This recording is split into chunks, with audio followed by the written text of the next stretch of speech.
Hi, Tamori. Hi, Tamari. Nice to be here, or there, wherever we are. Hello. Look at the floor, and I see it needs sweeping. Still my guitar. Hello, everybody in Japan. This is George here. I don't know how. We played together at home, I think. Yeah. You know, in that period, 1960s. 60s. When we were becoming friends, then we would play acoustic guitars at one another's house or something. Don't know how. Someone controlled you. Guitar Gently Weeps. Was that I think the- was when it was actually on a record or On the a record, concert. yeah. I look at the world, and I notice it's turning. While my guitar gently weeps. Every mistake we must surely be learning. I was influenced by Eric and his manager. They like Japan very much to go and play there, and they said if you're going to start a tour, you should do it in Japan because it's nice to play there. Anyway, I'm looking forward to coming to Japan, and nice to see you. Music TV, tonight's special pickup artist. Well, I was influenced by Eric and his manager. They like Japan very much to go and play there, and they said if you're going to start a tour, you should do it in Japan because it's nice to play there, and he can tell.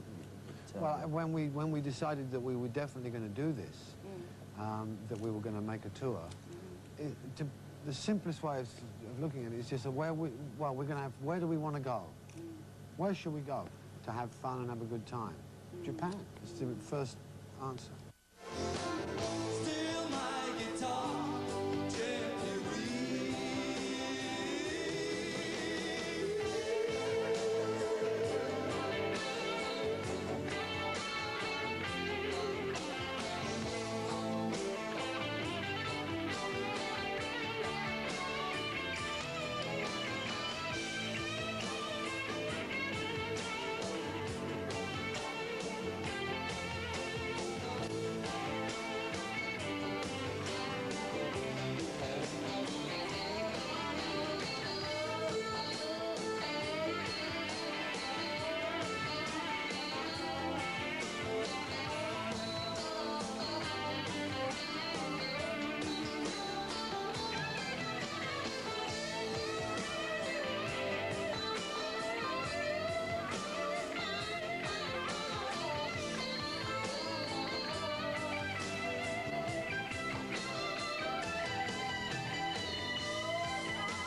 Thank you. Well, no, I just wasn't into touring so much, really. I toured in the 70s, and I've just done little bits of live concerts, just a song here and a concert there, but nothing much, because I always was doing other things, and I never really liked the idea of a lot of traveling around. It seemed like hard work to me. But now I'm ready to try it. I want to try it again and see, because, you know, I'm convinced I can master the art of touring. I never really liked to be the front man in the band. You know, in the Beatles it was okay because I had two other people who were, well, three other people, but two of them who had, you know, enormous more desire to be in the front and to be, you know, that. And for me, it was a nice position. I could be in the Beatles, but at the same time, I didn't have to be the front of the Beatles. And, yeah, I don't really like publicity just when it becomes just for gossip reason, you know? And like all the magazines and things like that, newspapers where it just becomes, it's nothing to do with what's happening, it's nothing of interest, it's just pure gossip. And the Beatles had to go through that period. We were hounded by the press, and I like to have my privacy. I don't think there's any, you know, I mean, my influence really musical was when I was a child, was whatever I heard on the radio or whatever music my mother played. Yeah.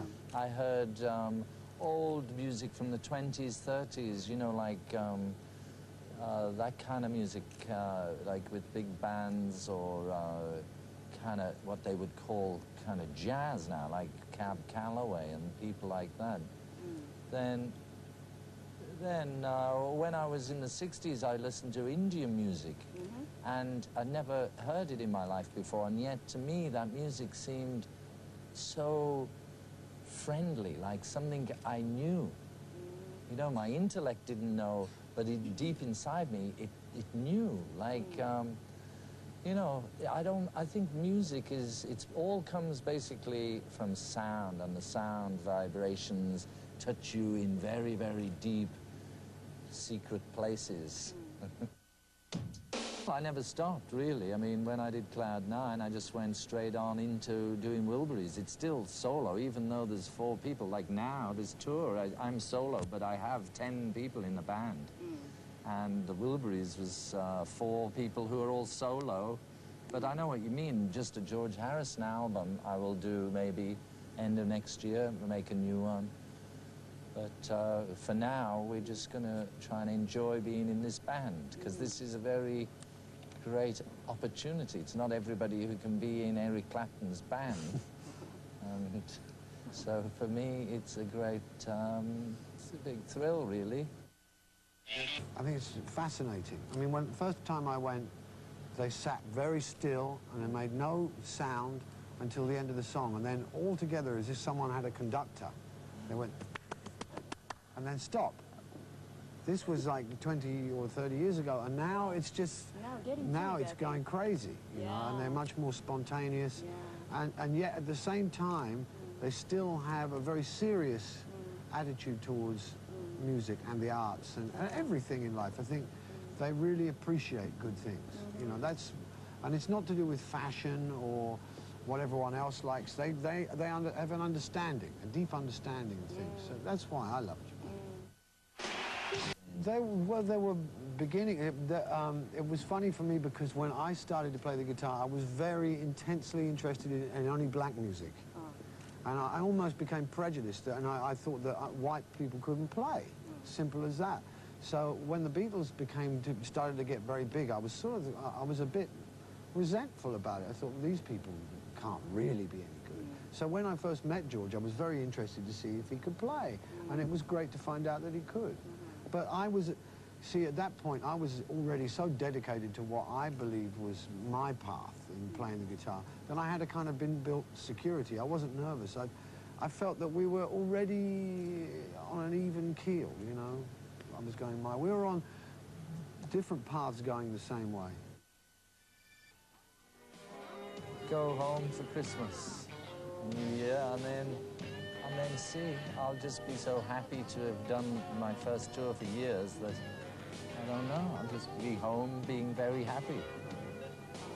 Same, yeah, same thing.